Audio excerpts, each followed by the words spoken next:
자, 여러분 4단원 가보겠습니다. 문화와 다양성 이렇게 나와 있죠. 자, 먼저 문화의 의미부터 좀 살펴보면, 자, 인간이 환경과 상호작용하면서 생겨난 생활 양식, 문화라는 말은 생활 양식이에요. 후천적으로 우리가 학습하고 다른 사람들과 공유하는 그런 생활 양식을 문화라고 합니다. 자, 그래서 의식주, 언어, 종교, 풍습 이런 것들을 말하는 것이다. 그래서 그 문화가 비슷하게 나타나는 지역들, 자, 이런 문화적 요소들이 좀 유사하게 나타나는 범위를 가리켜서 우리는 문화권이라고도 하고 문화지역이라고도 합니다. 그래서 이 같은 문화권에서는 비슷한 생활 양식과 문화 경관이 나타나게 되는데요. 그 문화권의 경계들을 보면 주로 산맥, 하천, 사막, 바다 이런 자연환경을 경계로 문화권이 나눠집니다. 그리고 또 문화권의 경계에는 점이지대가 나타나요. 점이지대라는 것은 뭐냐? 점이지대는 다른 지리적 특성을 가진 지역과 지역 사이에서 두 지역의 특징을 좀 동시에 갖는 그런 지역을 말하는 것입니다. 그래서 여러분 전 세계에서 가장 많이 알려진 점이지대가 바로 어디냐? 여기 유럽 문화권의 영향도 받고요. 아시아의 영향도 받고요. 여기 이슬람 건조의 문화권 영향도 받는 요 지역을 뭐라고 하죠? 튀르키예, 터키라고 우리가 옛날에 많이 불렀던 튀르키예라는 이런 나라가 세계에서 가장 대표적인 점이지대입니다. 그래서 사람들이 튀르키예 여행 많이 가잖아요. 이스탄불로 여행 많이 갑니다. 자, 여기서 문화권 구분을 좀 잠깐 그래도 여기 지도를 보면서 한번 보시면은, 여기 보면 동양문화권이라고 있어요. 여기 동양문화권. 동양문화권 보면 여기 동아시아, 우리나라 속해 있는 동아시아 쪽 있고요. 그 다음에 동남아시아, 여기 베트남 뭐 이런 데 속해 있는 베트남, 뭐 태국, 필리핀 이런 데 속해 있는 동남아시아 문화권. 그 다음에 여기 인도 쪽이에요. 인도가 속해 있는 남부아시아 문화권입니다. 자, 그리고 건조 문화권 여기 보시면은 외몽골, 트리키에 이쪽도 있고요. 그리고 이제 건조 문화권이라고 하면은 사실 요 지역보다 우리가 이제 훨씬 더 잘 알고 있는 게 여기 이 지역, 이슬람 비는 아랍 요쪽을 이제 우리가 건조 문화권이라고 주로 하죠. 자, 유럽 문화권도 세 개로 구분할 수 있는데, 자, 영국하고 독일하고 여기 북유럽 국가들을 묶는 F 쪽, 여기를 북서 유럽이라고 하고, 자, 그리고 여기 지중해성 기후가 나타나는 에스파냐, 포르투갈, 이태리 이쪽은 이제 남부 유럽이라고 합니다. G. 자, 그 다음에 러시아를 비롯한 동부 유럽 쪽은 H. 여기 동부 유럽 이제 러시아의 영향을 많이 받은 그런 지역은 H라고 봅니다. 자, 아메리카 문화권 구분해 보시면은요. 미국하고 캐나다가 있는 앵글로 아메리카. 그 다음에 이제 멕시코부터 이렇게 중남미 쪽 라틴 아메리카 이렇게 구분할 수 있고, 오세아니아 문화권 여기 보면 여기 K, 오스트레일리아와 호주 이쪽을 가리켜서 오세아니아 문화권이라고 봅니다. 그리고 이제 아예 북쪽은 여기 북극 문화권이 나타나고 있고요. 구체적인 특징들은 뒤에서 좀 더 보도록 하겠습니다. 자, 문화권 형성에 영향을 주는 요인으로 이제 기후와 지형이 있는데, 자, 먼저 의복이 있습니다. 옷차림을 말하는 것이지요. 열대기후 같은 경우는 더우니까요. 통풍이 잘 되는 형태, 간단한 의복. 자, 건조기후 지역 같은 경우는요. 이슬람 사람들 생각하시면 되는데요. 강한 햇볕과 모래바람부터 몸을 보호할 수 있도록 온몸을 감싸는 헐렁한 의복을 입는다. 또 밤에는 춥기도 하고요. 낮에는 아주 뜨겁지만. 자, 한대기후 지역 같은 경우는 기온을 유지하는 게 굉장히 중요합니다. 그래서 보온을 위해서 털옷 아니면 그 동물들의 가죽을 이용해서 옷을 입는 이런 의복 문화가 발달한다. 자, 음식 문화 한번 보겠습니다. 자, 아시아의 계절풍 기후. 계절풍 지역 같은 경우는 여름이 덥고 비가 많이 오기 때문에 이 고온다습한 계절풍을 이용해가지고, 또 하천 주변의 비옥한 땅들은 벼농사를 짓기에 적합합니다. 그래서 쌀을 주식으로 하는 음식 문화가 발달한다. 여름에 비가 많이 오다 보니까 여름에 범람이 많이 일어나게 돼요. 범람이 일어나가지고 하천 주변 지역에 이제 아주 비옥한 땅들이 많아가지고 거기서 이제 벼농사를 짓기가 좋아서 아시아 쪽에서는 벼농사를 많이 짓는다. 자, 우리 건조기후 지역과 유럽에서는 이 건조하고 좀 냉량한 기후로 인해가지고 벼농사를 짓기는 어렵고요. 그래서 밀농사는 좀 건조하고 약간 좀 시원해도 차가워도 밀론 잘 자라기 때문에 밀농사와 목축업, 가축들을 기르는 돼지나 이제 소 같은 거를 기르는 것이 발달한다. 그래서 이 빵과 고기를 이용한 음식 문화가 발달하죠. 우리가 이제 서양식 레스토랑 같은 데 가면 뭡니까? 일단은 뭐 에피타이저 뭐 이런 거 주면서 식전 빵 주고 그 다음에 이제 메인 디시 나오고 막 이렇게 하잖아요. 그런 것이 이제 유럽의 이런 음식 식재료와 관련된 것이라고 볼 수가 있습니다. 자, 그리고 남아메리카의 고산 지역 같은 경우는 이제 냉량한 기후를 이용해가지고 그런 데서도 잘 자라는 감자와 옥수수를 기르고 이를 이용한 음식 문화가 발달한다. 뭐 멕시코의 또르띠아 같은 음식들, 그런 것들이 이제 이런 것과 관련이 있다라고 볼 수가 있습니다. 자, 넘어가시고요. 자, 주거 한번 보시면은요. 자, 열대기후 지역 같은 경우 지면의 열기와 습기를 차단하고 해충을 막기 위해서 고산가옥이거나 아니면 이제 호수 같은데 이제 집을 지어가지고 수상가옥 이런 게 이제 발달하는 지역들이 있고요. 한대기후 지역 굉장히 추운 지역이죠. 툰드라 기후 지역에서는 자 겨울철에 가옥의 열이 난방을 하면 언 땅을 녹여가지고 가옥을 붕괴시킬 수도 있습니다. 자 그래가지고 땅에서 이렇게 어떻게 한다? 약간 띄어서 고산가옥을 짓는다. 여기서 이제 보일러를 떼면 만약에 땅에다가 그냥 지었다면 땅이 녹아가지고 집안이 침하될 수 있기 때문에 그것을 막기 위해서 땅에서 약간 띄어서 고산가옥을 짓고요. 자, 그 외 눈을 이용한 움집이나 이제 천막집 등의 이제 가옥이 발달한다. 그래서 이글루 우리가 이제 에스키모들 이제 떠올릴 때 하는 얼음집 있죠? 그런 것들이 이제 발달하기도 합니다. 자, 유목 지역 같은 데 보면은 이제 이슬람 쪽이 주로 이제 유목 지역이 많은데 가축의 털과 가죽 등을 이용해서 유목에 이용한 이동식 가옥이 발달한다. 이슬람 쪽은 아니지만 이동식 가옥으로 가장 유명한 곳은 어디입니까? 몽골의 게르죠. 그 몽골의 게르 이런 데도 있다. 자, 인문환경의 영향 한번 보도록 하겠습니다. 자, 보면은 크리스트교 문화권 우리가 흔히 이 교회와 성당 할 때 떠올리는 그 크리스트교 문화권 그리고 이제 불교 문화권, 이슬람교 문화권, 힌두교 문화권 이렇게 나눠볼 수가 있고요. 이거 뭐 예를 들면 이제 크리스트교 문화권의 여러분 특징하면은 이제 뭐가 있냐면은 이제 교회나 성당이죠. 교회, 성당 뭐 이런 거 십자가 이런 것들이 이제 크리스트교 문화권에서 이제 볼 수 있는 모습이고 불교 문화권은 이제 사찰이죠. 사찰 절을 말하는 거죠. 사찰과 그 부처님의 사리를 모셔놨다고 하는 탑이 있습니다. 탑. 그래서 우리나라에서 가장 유명한 사찰인 불국사에도 뭐 석가탑, 다보탑 뭐 있는 것처럼 불교 문화권 사찰탑 그리고 이제 스님들이 또 이제 뭐 합니까? 채식을 주로 하시죠. 그래서 채식 문화 이런 것들이 이제 불교 문화권에서 볼 수 있다. 그래서 우리나라도 이제 보면은 고려 시대 때 불교가 굉장히 융성하니까 그때 이제 막 김치 음식이 굉장히 또 여러 종류가 많아졌다. 뭐 이런 얘기가 있습니다. 자, 이슬람교 문화권 같은 경우는 이제 어떤 특징을 보여줘요. 이슬람교 문화권 같은 경우는 이제 아까도 말씀드렸지만 그 뭐 옷을 이렇게 이제 감싸는 옷을 주로 입고 그리고 이슬람교의 경전이 이제 쿠란 이런 것들을 굉장히 중시하고요. 쿠란. 그리고 이제 강한 계율들이 있죠. 그래가지고 이제 막 특정 시간이 되면은 이 메카를 향해서 막 절을 하고 뭐 이런 것들이 이제 이슬람교의 문화권 우리가 잘 알고 있는 것이고 그리고 이제 이슬람교에서는 돼지고기를 이제 금기합니다. 돼지고기를 금기한다. 왜냐면은 이 돼지고기라는 것이 이 문화적으로 봤을 때 왜 그런지를 따져보면 돼지고기라는 여러분 유목에 적합하지 않아요. 돼지는 인간이랑 식성이 똑같거든요. 그래서 인간이랑 식성이 똑같은 돼지를 데리고 유목하는 것은 결국에 인간이 먹을 걸 돼지에게 줘야 되는 것이기 때문에 그거는 그걸 기르는 사람은 굉장히 탐욕스러운 사람인 거야. 일종의 아니 사람이 먹을 것도 없는데 돼지를 유목한다고? 굉장히 탐욕스러운 사람이잖아요. 그래서 그 탐욕스러운 이미지가 돼지에게 전해져서 이슬람교에서는 돼지는 굉장히 탐욕스러운 동물이고 나쁜 동물이다. 그래서 돼지고기를 금기하는 그런 문화가 남아 있습니다.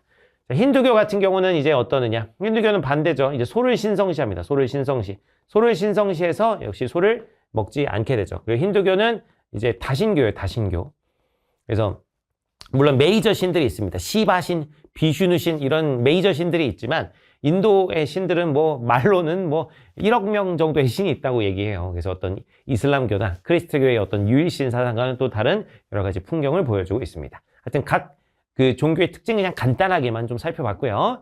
자, 또 산업 한번 보시면 농경 문화권이 발달한 지역은 정착생활, 공동체 문화, 농작물의 생장 주기에 따라서 여러 가지 생활 방식이 만들어지고 유목생활하는 곳은 이동생활, 가축을 이용한 의식주 문화가 잘 발달한다. 상공업 중심 문화권이 이제 장사 이런 것들을 중심으로 발달한 문화권은 이제 도시가 많이 발달해서 인구, 건물, 산업시설의 높은 밀집도, 출퇴근을 위한 어떤 이동 이런 것들이 많이 발달한다고 볼 수가 있겠습니다. 자, 넘어가서요. 자, 문화권별 특징 한번 보도록 하겠습니다. 자, 북극 문화권인데 잠깐 지도 좀 보고 올까요? 북극 문화권 잠깐 또 앞에 지도 보고 자, 요쪽입니다. 요쪽 북극 문화권. 자, 북극 문화권 보시면 사람 살기가 쉽겠어요? 어렵겠어요? 어렵겠죠. 그래서 북극해 연안에 굉장히 얼어붙는 한대기후 지역들인데 그래서 여기 이제 소수민족들이 있어요. 이누이트, 네네츠족. 자, 이런 거 나오면은 아, 북극 문화권에 사는 사람들이구나. 이 사람들 주로 어떻게 사냐면 순록이란 친구를 유목합니다. 루돌프 있죠? 털이 많은 사슴. 그 순록을 유목하면서 이제 수렵 사냥도 하고요. 어로 이제 물고기도 잡고 이런 것들로 이제 생활 방식을 이제 이끌어 나간다라고 볼 수 있고, 자, 아메리카 문화권 한번 보시면, 자, 이것도 지도 다시 한번 보고 오겠습니다. 아메리카 문화권. 자, 아메리카 문화권은 어디예요? 여기 이제 미국하고 그 미국 밑에 있는 남미 쪽을 가리켜서 우리가 아메리카 문화권이라고 하는데, 자, 아메리카 문화권에서 이제 보면 이제 여러 가지 문화들이 나타납니다. 아메리카에 살던 원주민들, 미국에선 인디언이라고 하고요. 남미에선 인디오라고 하는데 이런 원주민 문화. 그리고 이제 아메리카 대륙을 점령했던 유럽 문화. 그리고 이제 아메리카 드림을 꿈꾸면서 전 세계 사람들이 이제 아메리카 대륙으로 많이 와서 이주민 문화 등 여러 문화가 공존하고 있다. 자, 앵글로 아메리카 문화권 보시면, 자, 이제 미국하고 캐나다를 말하는 것입니다. 자, 북서유럽 문화의 영향을 받았어요. 특히 영국의 식민 지배를 받았으니까 영국의 영향을 많이 받았습니다. 그래서 영국의 영향을 받아서 영국의 개신교 이런 것들이 이제 우세하고 주로 뭘 사용한다? 여러분, 영어를 사용한다. 영국의 영향을 받았다. 이런 얘기고요. 지금 이제 미국 세계 최강국이죠. 세계 경제 중심지고 기업적인 농목업. 미국의 내륙 지역들 보시면은 그 굉장히 대규모로 기업적 농목업을 합니다. 막 비행기로 막 비료 뿌리고 막 이런 수준으로 농업을 하는데, 그래서 기업적인 농목업이 나타나기도 합니다. 자, 그리고 이제 미국의 남쪽 멕시코부터는 우리가 뭐라고 하냐면 라틴 아메리카라고 해요.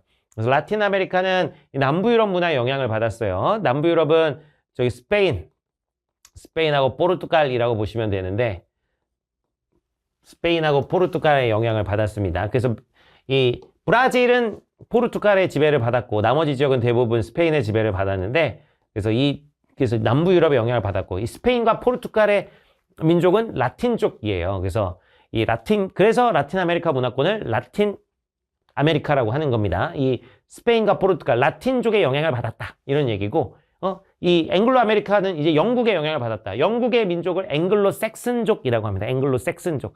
앵글로 섹슨족의 영향을 받았다. 그래서 여기는 앵글로 아메리카. 여기는 라틴 아메리카입니다.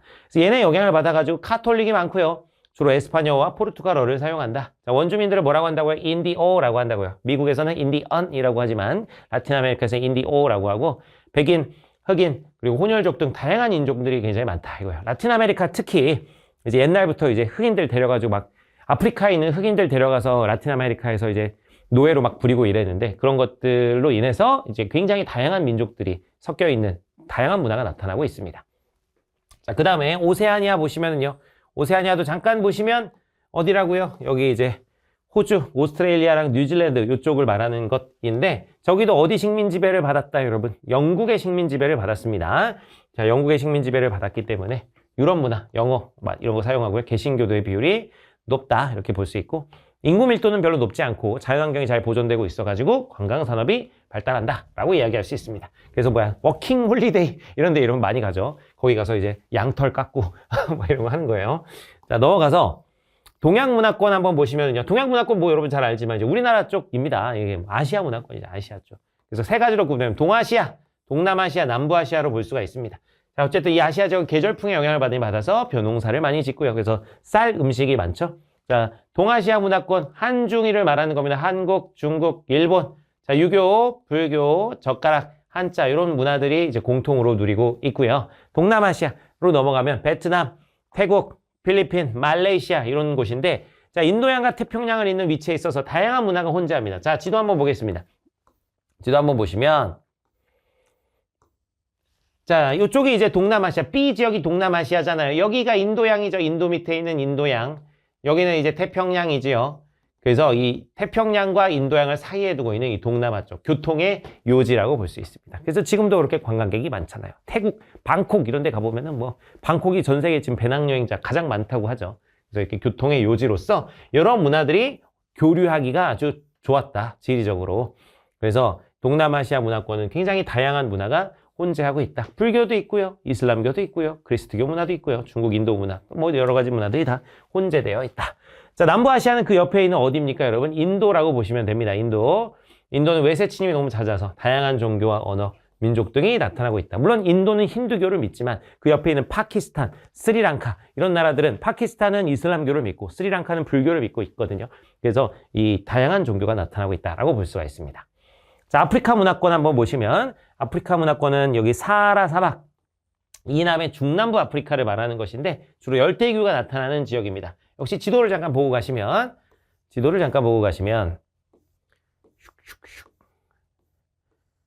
자, 여기 보면 우리 사하라 사막 이쪽이 건조 문화권이죠. 건조 문화권. 사하라 사막 이남 지역이 아메리카 문화권이에요. 이게 적도를 지나가는. 그래서 열대규가 주로 나타나는 문화권이다 라고 보시면 되고, 이 아프리카 문화권에서는 그래서 주로 이 문명이 아직 많이 발달하지 않은 지역들이 많이 남아 있습니다. 그리고 이제 절대적 빈곤에 시달리는 그런 나라들도 아직 많이 남아 있고요.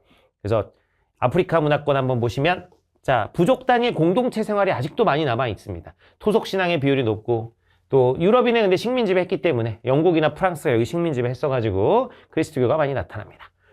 자, 원시농업, 수렵, 채집 이런 거 많이 남아 있고요. 옛날 같은 방식의 이동식 화전 농업, 또는 이제 미국이나 유럽에 자본이 들어와서 대농장, 플랜테이션 농업을 하는 경우들도 최근에는 많이 생겨났다. 자, 그런데 이제 이 아프리카가 유럽, 영국과 프랑스의 식민 지배를 당했었는데, 그들을 독립시켜줄 때 그냥 옛날 식민지 시대 영토대로 영국하고 프랑스가 그냥 자기 마음대로 국경을 그어줘서 독립을 시켜줬다 이거예요. 그래서 종족에 경계하고 국경이 일치하지 않아가지고 적대적인 부족들끼리 같은 나라에 있다든가, 아니면 같은 부족인데 반쪽에서 다른 나라에 들어간다든가, 이런 일들이 너무 많이 일어나가지고 계속해서 아직도 잦은 분쟁이 일어나고 있습니다. 그래서 아프리카가 가난한 이유가 실제로 어떤 자원의 부족 이런 문제보다는 이게 정치 사회적으로 안정되지 않아서 그런 거세요. 이런 분쟁이 계속 일어나기 때문에. 그래서 지금 막 아직도 여전히 절대적 빈곤의 문제가 많이 남아있는 아프리카의 이야기였습니다. 자, 그리고 이제 아프리카 북쪽에 올라가 보면 이제 사하라 사막 쪽, 자, 그쪽에서 나타나는 문화권 뭐가 있다고요? 건조 문화권이 있다. 건조 문화권. 그래서 범위를 보면 이 북부 아프리카, 서남아시아, 중앙아시아 일대인데, 안 보고 가면 좀 그러니까 다시 한번 지도 보고 가겠습니다, 여러분. 자, 다시 한번 볼게요. 이 건조 문화권 보면, 자, 여기 보면 여기 이제 사하라 사막 쪽 있죠. 그리고 여기 이제 아라비아 반도 있고요. 이쪽이 이제 건조 문화권 대표적으로 나타나는 것이고, 넓게 보면은 저기 어디까지 이제 몽골까지 이렇게 포함하는 이런 지역들입니다. 그래서 관련해서 이제 계속 또 이야기를 해보면, 자, 특징을 보면 이슬람교를 믿는 사람들이 많아요. 저기 뭐 몽골 이쪽은 아니고 북부 아프리카, 서남아시아 이쪽을 말하는 것이고, 이슬람교를 믿는 사람의 비율이 높고요. 대부분 아랍어를 사용한다. 그리고 이제 물이 나오는 오아시스 쪽에서 농업을 하는 오아시스 농업, 아니면 물 끌어와서 하는 관계 농업, 그리고 이제 낙타 같은 거, 낙타나 말을 키우는 유목, 그리고 이제 요새는 이게 근데 다시 대세죠. 알라신의 축복을 받아가지고 뭐예요, 석유가 어마무시하게 나오지 않습니까? 그래서 두바이 같은 데 가보면은 뭐 이제 이게 뭐 엄청나죠. 뭐 이제 대도시들 막 건설돼 있고, 뭐 이런 것들이 이제 건조 문화권의 특징이다라고 볼 수가 있습니다. 자, 유럽 문화권 보겠습니다. 유라시아 대륙에서 아시아와 구분되는 지역이다. 유라시아 대륙은 유럽과 아시아를 합친 것을 말하는 것인데, 아시아와 구분되는 지역. 자, 크리스트교의 비율이 높고요. 자, 민주주의와 자본주의의 기원지라고 볼 수 있습니다. 사실 뭐 세계 문명의 어떤 발달 중심지였던 곳이다라고 볼 수 있어요. 그래서 우리가 세계사 배우면 유럽의 역사를 그렇게 자세히 배우지 않습니까?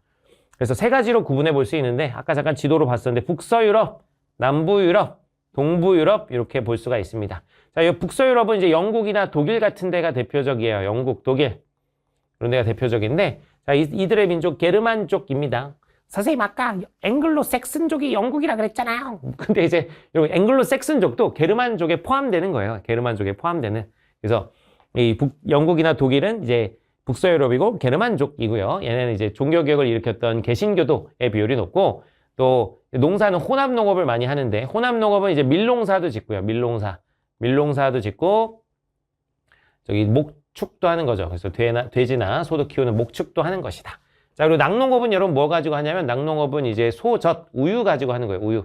우유와 관련된 산업, 치즈 만들고, 덴마크 뭐 이런 데가 유명하죠. 이런 것이 발달한다 고 보시면 되고, 남부유럽 같은 경우는 지중해성 기후가 나타나는 지역.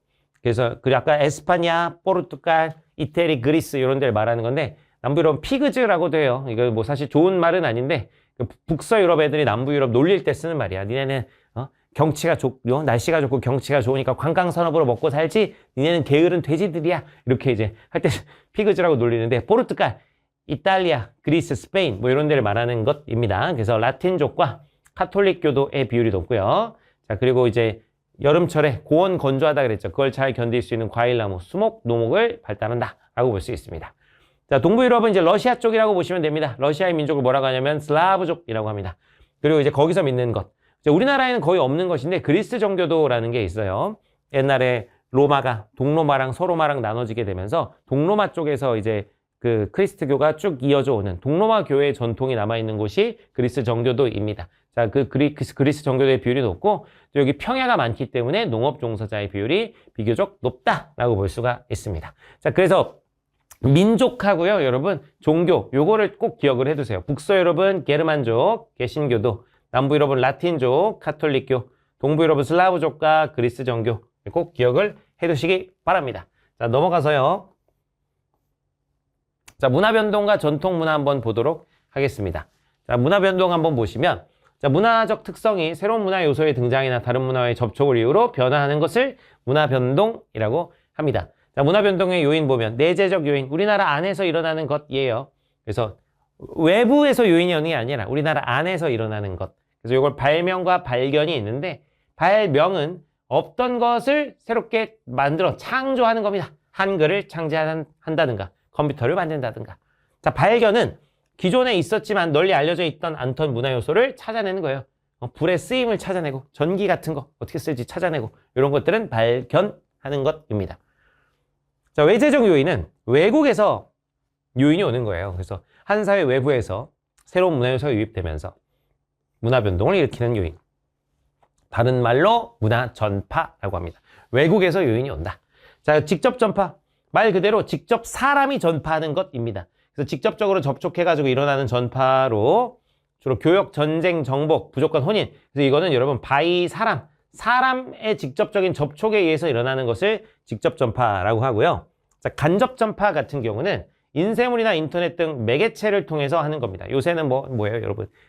우리 한류 스타들이 뮤직비디오 같은 거 유튜브에 그냥 바로 올리죠. 외국 가서 막 직접 공연하고 이러기 전에 먼저 유튜브를 통해서 홍보를 하는 거지. 자, 그런 것처럼 이렇게 매체를 통해서 간접적으로 접촉해서 일어나는 전파. 그래서 이거는 바이 매체라고 볼 수가 있습니다. 유튜브 같은 매체를 통해서 전파가 일어나는 것. 자, 자극 전파는 뭐냐면은요. 자극 전파가 조금 어려운데 다른 문화로부터 유입된 문화 요소에 의해 새로운 발명이 일어나는 것이다. 여러분, 그래서 이거는 전파된 것에 아이디어를 얻어가지고 새로운 발명이 일어나는 것을 말합니다. 전파된 것에 아이디어를 얻어가지고, 자, 외국에서 본 것에서 우리가 아이디어를 얻는 거예요. 외국에서 전파된 것에 아이디어를 얻어가지고 새로운 걸 만드는 거. 자, 예를 들면 우리나라에 냉장고가 들어오니까 사람들이 우리나라는 김치를 많이 먹으니까 김치 냉장고를 만들어야겠다 해서 이렇게 김치 냉장고가 만들어지죠. 그런 게 자극 전파입니다. 신라의 이두문자. 신라의 이두문자는 뭐냐면, 자, 우리나라에서는 원래 한글이 없었잖아요. 원래는. 그래가지고 우리나라 말을 표현할 문자가 없었어. 그래서 이 신라 시대 때 이제 뭐가 만들어지냐. 원효 스님의 이제 아들로 알려져 있는 설총 아저씨가 이두라는 걸 만듭니다. 그래서 중국의 한자어를 보고 아이디어를 얻어가지고 이 한자를 좀 이제 변형해가지고 새로운 문자를 만들어야겠다 해서 만든 게 이두. 체로키 부족이, 체로키어도 사실 그런 거예요. 체로키 부족이 알파벳을 보고, 이제 체로키 부족은 이제 인디언의 한 부족인데 알파벳을 보고 우리 체로키의 언어를 이런 식으로 한번 구성해 봐야겠다 해서 체로키어를 만듭니다. 이런 것들이 자극 전파다. 자, 요거는 이제 요인이에요. 그래서 이런 요인으로 인해 가지고 어떤 양상이 나타나느냐. 자, 요 문화병존, 문화융합, 문화동화가 나오는데 이건 외재적 요인에 의한 양상입니다. 내재적인 것은 아니고 외재적 요인에 의한 양상인데, 자, 보면, 자, 문화병존, 기존 문화 요소와 전파된 문화 요소가 함께 공존하는 것이다. 자, 외국에서 문화가 들어왔어요. 외국에서 문화가 들어와가지고 사이좋게 그 두 문화가 공존하는 것입니다. 필리핀 사람들이 영어와 필리핀어를 둘 다 사용한다. 자, 문화융합 같은 경우는 기존의 문화 요소와 전파된 문화 요소가 만나서 새로운 문화가 나타나는 것이다. 그래서 이제 A가 B에 전파됐더니 그래서 두 개가 섞여가지고 뭐가 된다? C가 된다 이겁니다. A가 B에 전파됐더니 두 개가 섞여가지고 C가 됐다. 유럽의 카톨릭교와 멕시코의 토착 문화가 융합된 과달루페의 성모상. 자, 그래서 멕시코의 이 과달루페 성모상을 보면은 이 성모상이라는 특징은 보여지지만 그 성모상의 모습이 어떤 유럽의 그 하얀 얼굴의 성모상이 아니라 이 멕시코인의 모습을 하고 있습니다. 그래서 이 문화가 융합된 것을 확인할 수 있죠. 여러분 근데 문화가 거창한 게 아니라 여러분 레스토랑 같은 데 가면은 막 와서 설명해 주잖아. 이것은 올리브로 뭐를 하고 나중에는 결국 된장으로 피니쉬를 했습니다. 이런 거. 그래서 막 서양의 어떤 올리브 음식, 된장 이런 걸 섞어 먹는 이런 퓨전 요리 이런 것들이 다 이제 문화 융합이라고 볼 수가 있습니다. 자, 그다음에 이제 문화 동화는 기존의 문화 요소가 전파된 문화 요소에 흡수되어 기존의 정체성을 잃어버린 것입니다. 그래서 A 문화가 B에 전파된 거예요. A 문화가 B에 전파돼서 기존에 있던 B를 대체해 버리는 것입니다. 그래서 기존에 있던 B가 사라져야 문화 동화라고 얘기할 수 있어요. 그래서 문화 대체라고 합니다. 그래서 아메리카 원주민들이 유럽 문화와 접촉하면서 이 아메리카 인디언의 문화를 상실해 버리는 것, 이런 것들을 말하는 것입니다. 자, 그래서 여러분 문화 동화 같은 경우는 뭐예요? 기존 정체성을 상실, 이게 포인트야. 기존 정체성을 상실한다. 근데 문화 병존하고 융합은 상실한 건 아니에요. 자, 문화 병존은 기존 정체성 남아있죠. 그리고 문화 융합도 이 C 안에 B의 요소는 들어있으니까 기존 정체성을 상실한 건 아닙니다. 기존 정체성을 상실하는 건 문화 동화만이라고 보시면 되겠습니다. 자, 다음으로 넘어가죠. 전통문화의 의의와 창조적 계승 이렇게 나오는데 뭐 어려운 건 전혀 없습니다. 자, 문화의 정체성 한번 보시면 한 사회의 고유성과 정체성을 유지할 수 있게 한다. 그리고 이 문화라는 것, 특히 전통문화라는 건 사회통합의 기반이 된다. 유대감 증진, 세대간 이어준다. 각 나라나 사회가 전통문화를 유지하는 것은 세계문화의 다양성을 증진하는 데 또 도움을 준다. 뭐 이런 이야기들. 그래서 전통문화가 이런 의의들을 가진다. 어려운 내용은 없고 그냥 뻔한 얘기입니다. 자, 그런데 이 전통문화를 있는 그대로 그냥 그대로 가져가는 게 아니라 우리가 할 건 뭐냐면 창조적 계승을 해야 된다 이거야. 그래서 그 정체성은 유지하되 시대가 변화했기 때문에 그에 맞춰서 전통문화를 좀 재창조해야 된다. 생활 한복으로 좀 편하게 만들고 퓨전 국악 뮤지컬 이런 거 말고 만들고 이렇게 해야 된다. 이런 얘기입니다. 그래서 이제 시대의 흐름에 걸맞게 전통 문화들을 우리가 좀 새롭게 재해석하자 이런 얘기들이 나와 있습니다. 자, 넘어가시죠. 자, 문화상대주의와 보편윤리 뭐 이렇게 나오는데요. 자, 이거는 문화를 바라보는 관점인데 자, 어떤 관점들이 있나 한번 보겠습니다. 자, 먼저 문화 절대주의가 있습니다. 절대주의라는 건 문화 간 우열을 평가할 수 있다 이거예요. 문화 간 우열 평가하는 기준이 있다. 문화 간 우월하고 열등하는 걸 평가할 수 있는 기준이 존재한다. 이렇게 보는 게 문화 절대주의인데, 자, 자문화 중심주의는 그래서 우리 문화가 기준이다 이거야. 우리 문화가 짱이다. 자기 문화만 옳고 우수하다고 여겨서 다른 문화를 열등한 것으로 대하는 태도다. 그래서 좋은 기능은 뭐가 있어요? 문화적 동질성에 기여하고 자문화에 대한 자긍심을 높일 수 있다. 근데 문제점은 제국주의를 정당화할 수 있어. 제국주의라는 건 외국을 문화식민지화하려는 것을 말합니다. 자, 그런 것을 정당화할 수 있고요. 국수주의로 흐를 수 있다. 국수주의는 국가를 수비한다는 거예요. 그래서 외래 문물을 배척하려는 걸 국수주의라고 합니다. 이런 걸로 흐를 수 있다. 또 타문화를 배척하여 문화적으로 고립되고 정체될 수 있다. 그래서 이제 타문화와 갈등 같은 것들이 많아질 수가 있겠죠. 자, 문화 사대주의는 오히려 그 사대는 큰 거에 기댄다 이런 뜻인데 외국 문화를 오히려 섬기려고 하는 외국 문화를 기준으로 판단하는 것입니다. 그래서 특정 다른 문화만을 옳다고 여겨서 자문화를 좀 평가줘라. 아, 우리 문화는 안 돼. 야, 유럽에서는 안 이러는데. 뭐 이렇게 하는 걸 말하는 거지. 그래서 순기능을 보면 외래 문화를 받아들이는데 좀 개방적인 태도를 가질 수는 있으나 그걸 비판적으로 수용하기는 좀 어렵고 자문화의 축제성과 정체성이 상실될 우려가 크다. 전통 문화가 소멸될 수 있다. 이런 것입니다. 어쨌든 이 자문화 중심주의와 문화 사대주의는 이 문화 절대주의, 우열을 평가하는 것이라고 볼 수 있는데 이런 우열 평가를 하다 보면 문화적 차이에 대해서 바람직한 이해가 좀 결여될 수 있다라는 문제점이 있습니다. 그래서 문화 절대주의는 약간 좀 우리가 경계해야 되는 그런 태도다라고 볼 수가 있고 그래서 우리가 가져야 될 태도가 바로 뭐냐면 문화 상대주의입니다. 어떤 문화를 이해할 때 그 사회의 사회적 맥락 속에서 이해하려는 것이다. 즉 상대방의 입장에서 이해하려는 것을 말합니다. 문화 간 우열은 평가할 수 없으며 각 문화는 고유한 가치를 지니고 있다. 이렇게 보는 게 문화 상대주의의 입장입니다. 그래서 인도에서 손으로 막 음식을 먹는 것. 아, 어떻게 손으로 먹을 수 있어? 너무 비위생적이야. 이렇게 보는 게 아니라 인도에서 손으로 음식을 먹는 그 의미를 그 사람들 입장에서 이해해 보는 것이에요. 인도는 워낙 날씨가 덥다 보니까 국물이 어차피 뜨겁지 않고 그리고 이 손에 5가지 손가락이 뭔가 상징하는 바가 있고 뭐 이런 것이다 이런 거야. 그래서 그런 그들의 입장에서 이해해보자. 그게 문화 상대주의입니다. 그래서 필요성 보면 문화는 그 사회 맥락 속에서 이해해야 올바르게 이해할 수 있고 다양한 차이를 편견 없이 받아들여서 문화의 공존을 도모할 수 있고 문화의 우열을 가리면서 발생하는 여러 갈등을 방지할 수 있다. 뭐 이런 이야기들이 나와 있습니다. 자, 그런데 이 문화 상대주의가 너무 지나치면 또 문제가 돼요.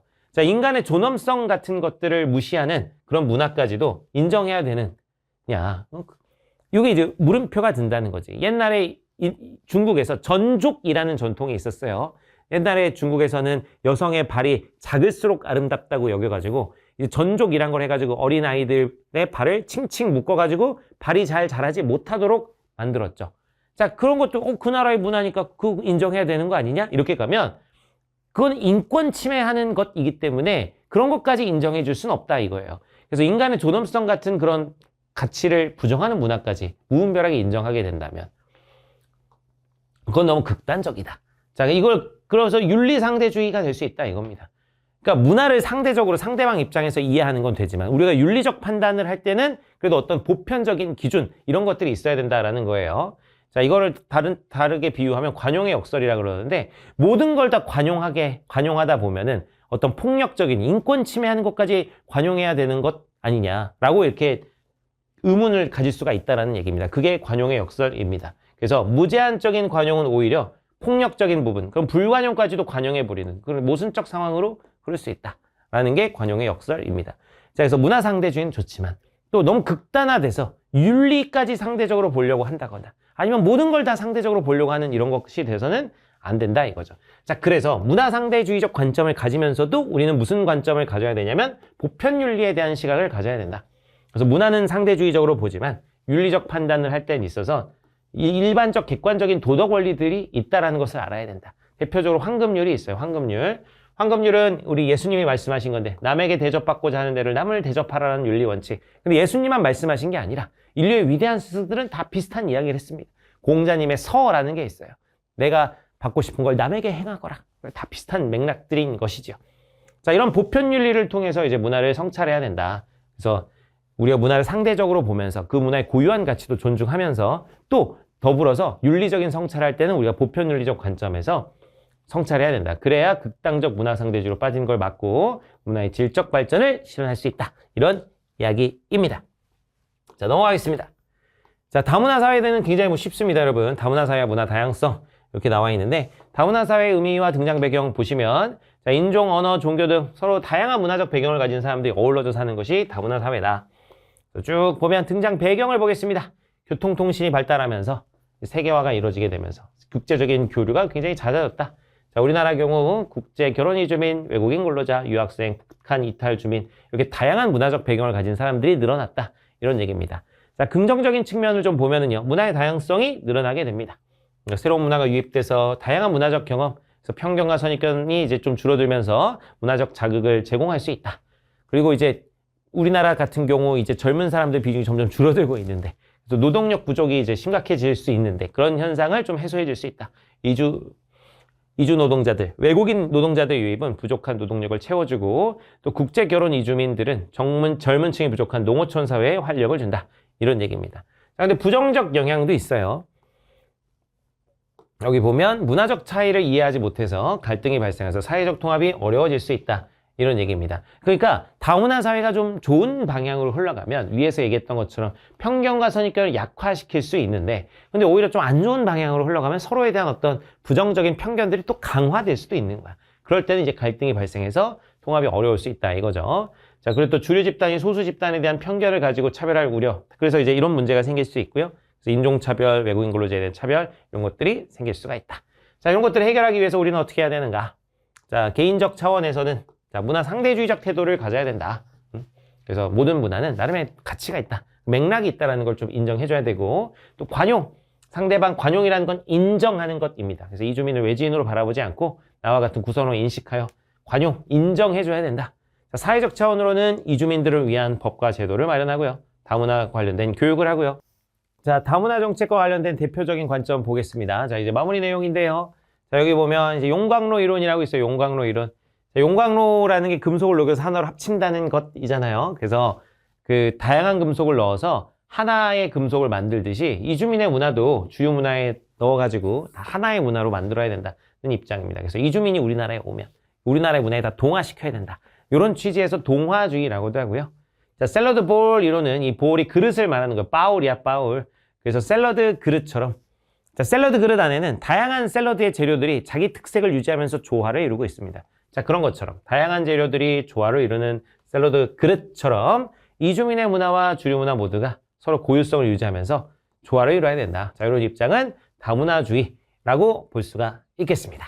자, 그래서 이 문화 파트 여러분 살펴봤습니다. 이 처음에 이제 도입부에서 봤던 그 각 문화권의 특징들 있죠. 문화권의 특징들 그런 부분들 잘 암기해 두시고요. 그 뒤에 부분들은 이제 문화 변동. 이게 문화 변동이 이제 어떤 양상인가? 내재적 요인, 외재적 요인, 그리고 이제 외재적 요인으로 인한 결과, 동화, 공존, 융합 이런 게 어떻게 되는지 좀 보시고 또 문화를 바라보는 관점, 자문화 중심주의, 사대주의, 상대주의 이런 것들 잘 구분해서 잘 암기해 두시기 바랍니다. 자, 이번 시간 마무리하겠습니다.